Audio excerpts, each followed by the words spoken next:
আজ 11ই জুন 2025 সাল। অন্যান্য বছরে এই সময়টাতে আমাদের বিলে খুব বেশি একটা পানি থাকে না, কিন্তু এই বছর একটু ব্যতিক্রম।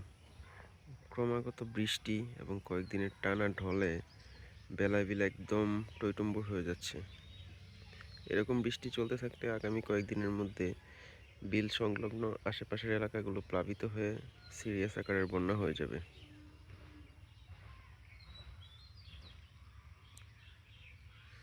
এই কয়েকদিন আগেও এই জায়গাগুলো ছিল একদম শুকনো। মানুষ ধান চাষ আর সামনের বাড়িঘরগুলোর ওই পাশে হচ্ছে মরিচ চাষ করতো। আর আজকে একদম টলমলে পানি।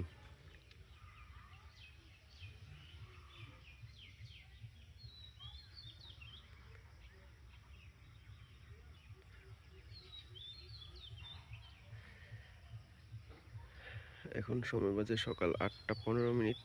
প্রচণ্ড রোদ।